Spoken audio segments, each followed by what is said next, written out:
My name is Davies, lifelong resident of this riding. As you listen to each person tonight, I'd like you to ask yourself who will best represent this riding with a strong voice and with a voice that plans to argue in both official languages, has proven experience and a long-term commitment. This journey to be your Member of Parliament began many years ago when I was class president at my high school. That was where I realized helping others, making a difference was what I enjoyed the most. My employment background started in the oil and gas industry and pipe fitting, facilities construction, then welding, and finally as a truck driver and pilot car owner. It was at this time that I became very active in the cadet program, including your Rocky Mountain Rangers, Air Cadets, and Sea Cadets here in Prince George.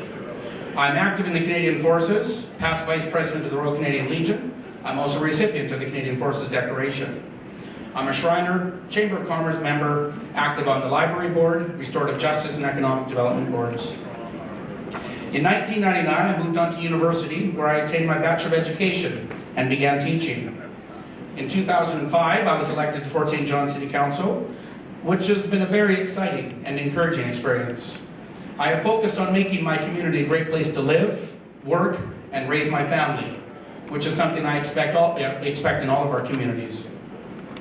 I've met many wonderful people and gained so much knowledge and inspiration that the next logical step just seemed to represent this federal riding. We need strong leadership. We need to build a strong and diverse economy and provide for the needs of this region. I will be Prince George's passionate advocate and a fresh voice in the North. Keeping in mind, though, that our strength is our economic diversity, and keeping in mind that a large part of this province, and indeed this country's revenue, comes from right here. Since September, I've taken a leave of absence from my teaching and been focusing on this vast riding, listening to the people's concerns, needs, and seeking direction, especially here in Prince George on my numerous visits. Here's what I've heard.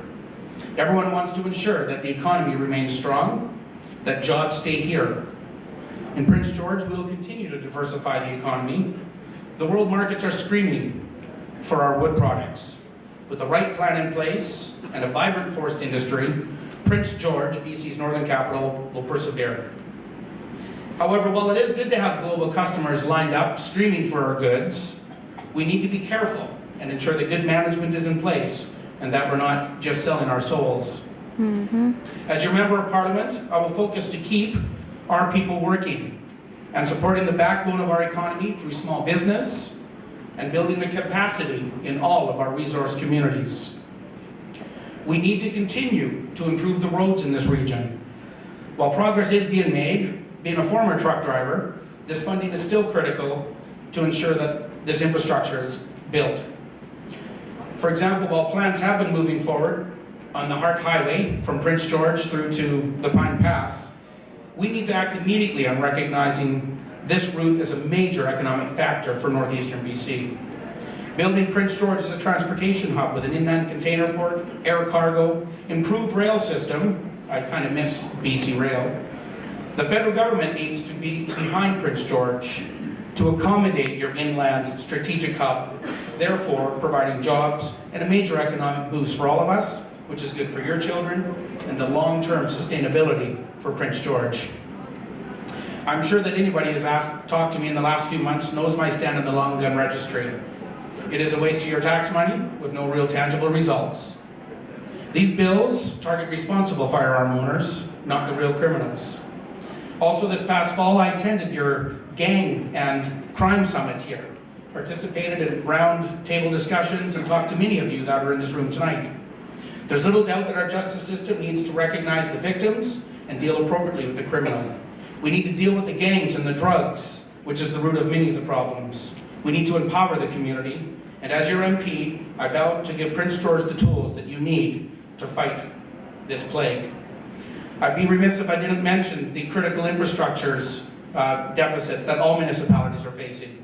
This problem will hit all of our pockets, and we need strong leadership to work with our provincial and local partners to plan for this critical issue.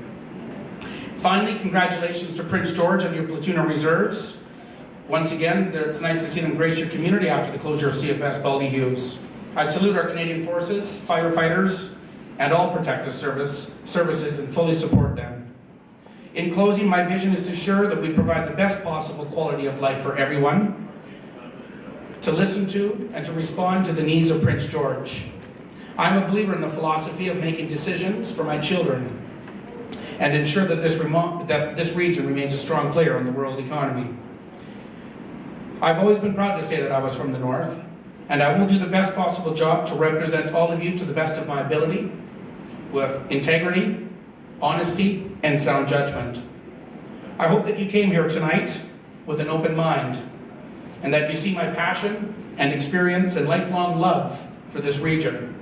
When you place your vote this evening, I hope you can place your vote with Dan Davies, your homegrown, community-minded Member of Parliament in waiting. But if you are absolutely committed to another contestant, I would appreciate a second or third vote this evening on the ballot. In the words of George Burns, I look forward to our future, because that's where we are going to be spending the rest of our life. I hope that you are excited about your future. I am. Merci beaucoup. Bonsoir. Thank you very much.